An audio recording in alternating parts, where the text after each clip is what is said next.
So I'm going to talk about learning tools interoperability, which after many months of looking at these words, I kept calling it learning tools interportability. So it was a good job I actually reread that again before I presented today.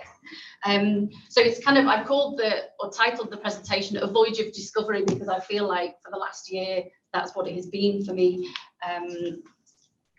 So first of all, just introductions. I put the Menti code at the top of this slide deck as well. So my name is Tracy Wilkinson. I'm a systems development manager working within the business systems department at the University of Glasgow. I've worked in higher education for 4 years. I still feel like there's so much to learn, and I'm still using that I'm the newbie card after 4 years. I don't know whether that's still allowed or if there's a time limit on that, but I'm still using it. I work with an amazing team. For which 2 of them are in the room with me today. So we have Christine and Greg. And I think many of you know Howard Miller as well. Howard's not joined today. I don't know whether he's online. But yeah, so a fantastic team. And we are quite a small team at the University of Glasgow. And I've put in there as well. And obviously my wider colleagues who are on the call today. And I've just realised as well, Leslie, you're sat here as well. So you're in the wider colleagues and you're in the room today, which is great. So just a little bit of Mio's social side of things. I have a teenage daughter and a dog who generally compete with each other for teenage behaviour. So I'm going to show you the cute picture of the dog, who likes to just sit on the sofa like a human being and behave like one. I moved to Ayrshire from Glasgow just under 2 years ago because COVID, I couldn't stand being in the city for all that time and walking around the parks with hundreds of other people. So I needed to get out of the city. So I moved to Ayrshire. And of course, I have to show the mandatory picture of Aaron, which I have probably about 300 sunset pictures of Aaron on my phone. So like I said, that's just a little bit about me. So again, what I'm going to talk about today, just a kind of agenda. So it's a quick summary on LTI Basics, which again, I'm by no means an expert, so I'm looking for some kind of feedback from those who maybe are more experienced in the room today. And I'm going to check maybe the results from the Menti first question as well, just to. So yeah, looking at the LTI at the University of Glasgow, some of the challenges and considerations that we kind of face at the university at the moment, what we're looking at, and how we're looking to kind of better manage LTI implementation at the university as well, and then any questions at the end. So I'm just having a look at the results. So thankfully there's only one expert, so hopefully you're not going to give me a hard time, whoever you are. Why do I want to talk about LTI? It's like I said, because of some of the challenges, and it's a particular interest of mine because it's fried my brain for the best part of a year, as you can see. So this is generally how I feel whenever I have time to look at LTI and go in and start reading all the documentation on the OneEdTech site, look at our configuration in Moodle, and I spend an hour, I go away and get a coffee and I forget about it. So if we go on to the next slide or click, there we go.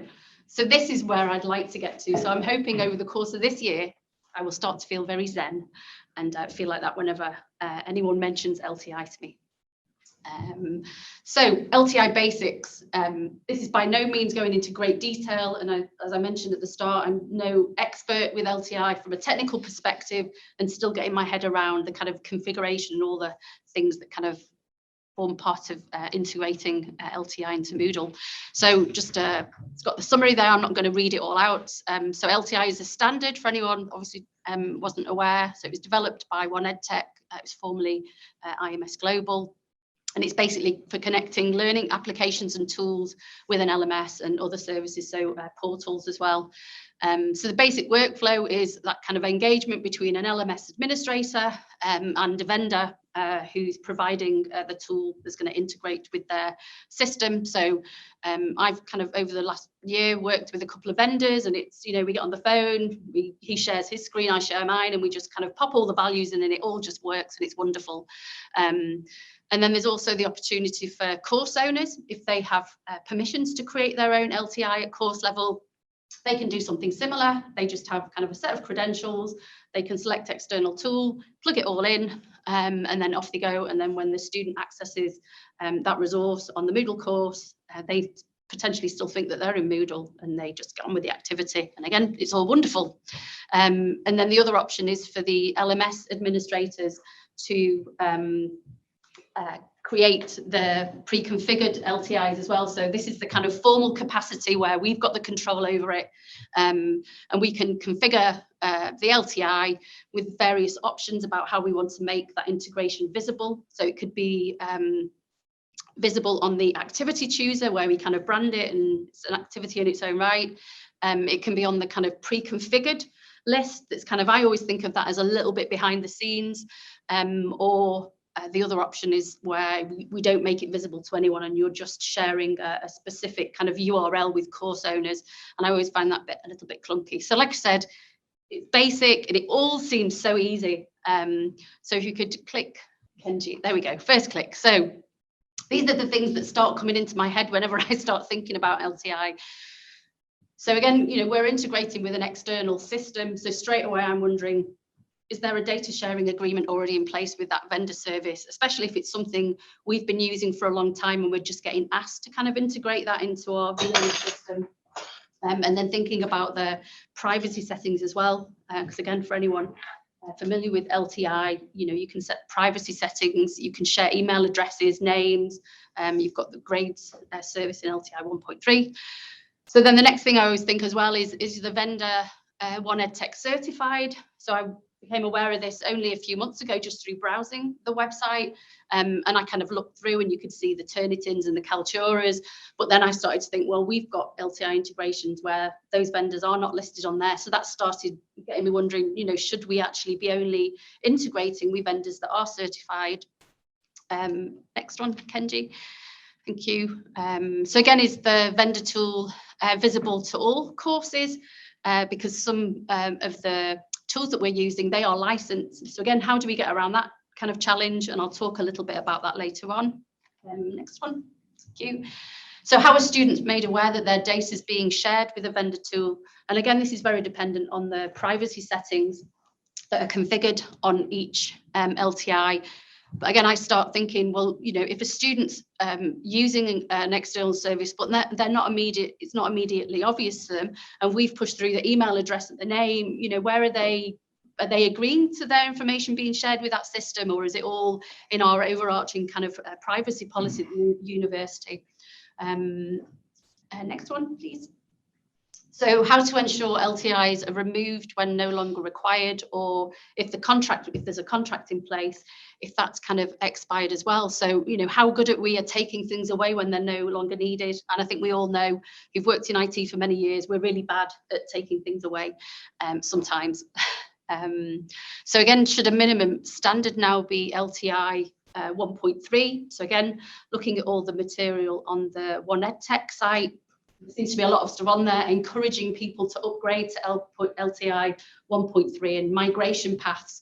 So that's again something, you know, should we only accept LTI integrations where people are 1.3? And I think the couple that I've dealt with over the last few months, they have been kind of 1.3. Was there another click there, or it's the next one? So should course owners be able to create LTI integrations with no validation checks? And again, this is a historical thing where our settings at the moment are people can kind of create LTIs at course level. So we need to go back and revisit that. Is actually the right thing to do? And then I think the last one, because there was a space, yes. What about accessibility of vendor products? So again, how are we guaranteeing that the products that we're integrating meet the kind of WCAG requirements? So especially, you know, if it's already being used as an external resource, but, you know, we should still be kind of checking and asking the questions if we want to then integrate that into our VLE. So like I said, this slide was about, you know, it's really basic technology, just set it up and it all works. But then when you start to think about the kind of management and all the other areas that we need to consider, it becomes quite a big task as well. So next slide. Yes, so this is where I get back to feeling like this again when I start thinking about all those things. And just to clarify, I didn't draw the picture. I was asked earlier. But so in terms of kind of where we are at the university just now with our LTI setup, we have what I would call our kind of core LTI integrations. So these are kind of either licensed vendor services, so kind of Zoom, Echo. I'm not quite sure. Integrated into Moodle. I thought I'd put Moodle as an LTI. We're not. So yeah, Zoom, Echo, Kaltura. We have other integrations with open source services. So we've got the LTI integration with Mahara, which Greg kindly helped get that up and running last year. The less obscure licensed vendor services that we have that are used for very kind of niche purposes. And again, the only reason I'm aware of those is because I helped set them up a while ago and went through asking all those questions. Is there a data sharing agreement and how are you using this service? And then we have the fourth one, which are those integrations that we need to kind of go back and revisit, because again, it's legacy. It's been there for 10 years, but just because it's been there for 10 years, it doesn't mean it's right. So we need to kind of go back and have a look at those integrations and ask all those kind of important questions about those services. In terms of kind of knowledge, I've put this sort of last item on here that, you know, I feel that there's kind of limited knowledge within the team at the moment on this, because it's just been business as usual, you know, flying by the seat of your pants over the last 2 years. So I'm keen now that we start to build the kind of knowledge and technical expertise within the sort of team to get on top of this. And that's hopefully going to lead to a kind of more seamless kind of process for integrations, and everyone's kind of on board and understands that process as well. So that little arrow is that, you know, we're slowly kind of getting there. So next slide, please. So just recapping on some of those kind of starbursts that I'd put on the other slide. So focus one, how best to configure license restricted LTI. So this is, you know, if the vendor tool is licensed, how can we kind of make sure that everybody's not going to start using that tool and all of a sudden it just doesn't work because we've maxed out on the license. So if you could click, yeah. So these are kind of things that I've been sort of looking at and talking about for a while. So just a few things that we've tried or like I said, thought about. So we can ensure that a description's included in the LTI if we set it up and we pop it onto the activity chooser. Yeah, let's read that, sorry. Yeah, I thought I'd typed it all in wrong. So yeah, we can put it onto the activity chooser. You know, I sometimes put in the title, you know, the name of the tool, and in brackets I'll put license, like don't use me unless you ask permission. And then I know you can kind of click on the description, and then I put kind of more detail in there saying, you know, if you want to use this, contact X, Y, and Z.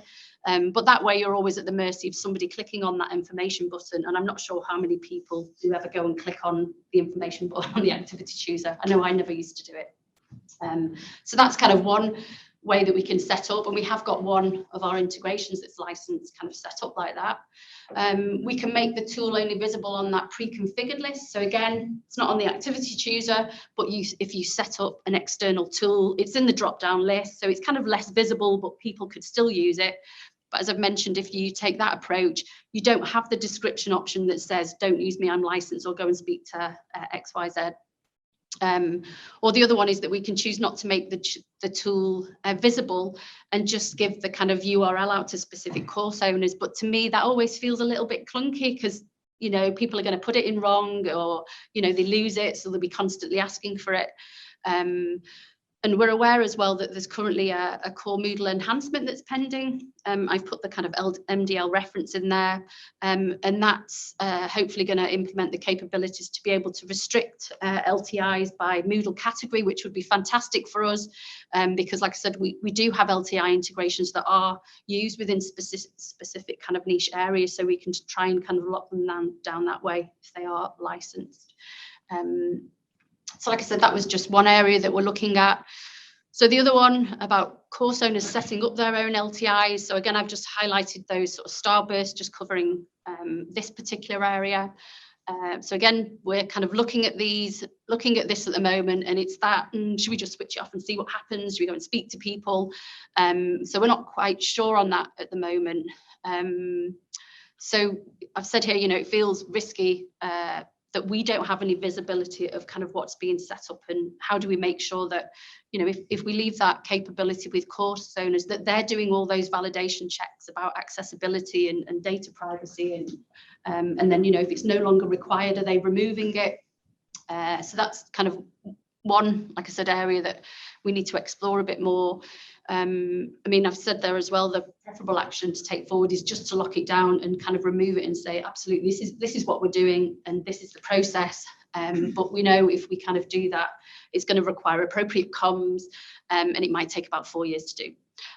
But we'll see.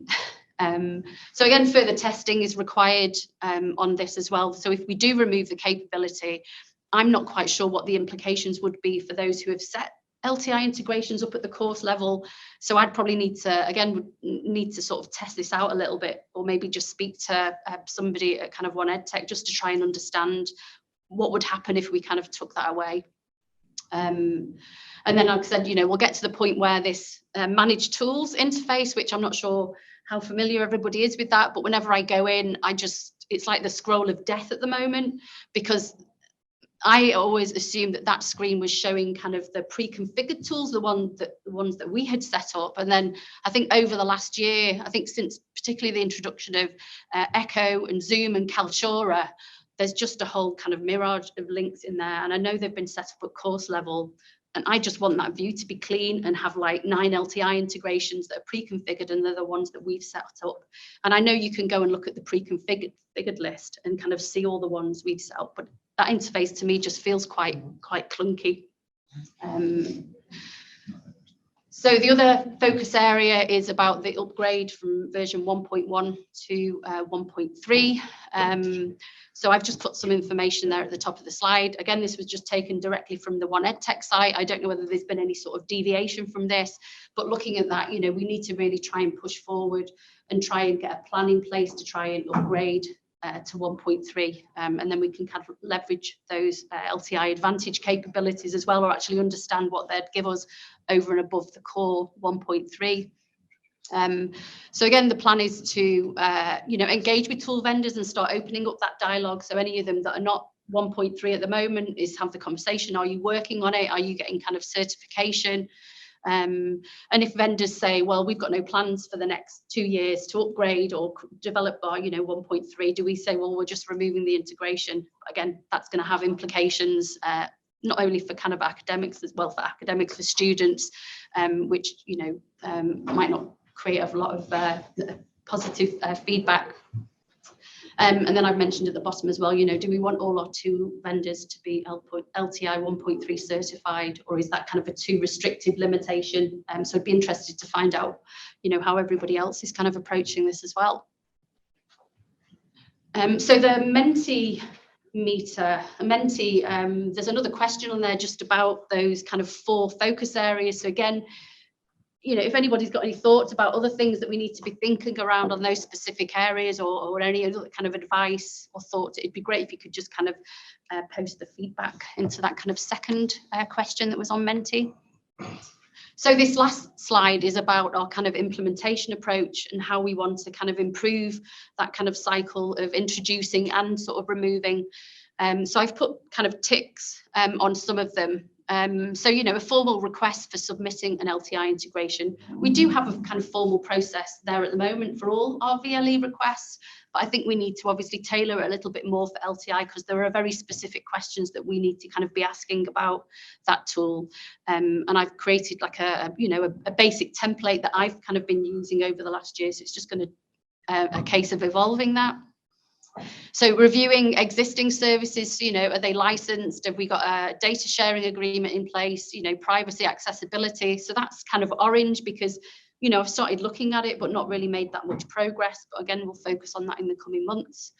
You know, setup and testing, I've put that as a green tick. Again, over the last year or so, when I've been setting up LTIs, I've kind of engaged with a vendor. We use our Moodle test environment and we kind of check everything's okay. And the same with the approach for introducing those LTI integrations to live. It's thinking about, you know, is it far-reaching across the university? Do we need to think about training, or do we need to think about comms to kind of promote that? And one that we're actually looking at the moment is the LTI integration with LinkedIn Learning.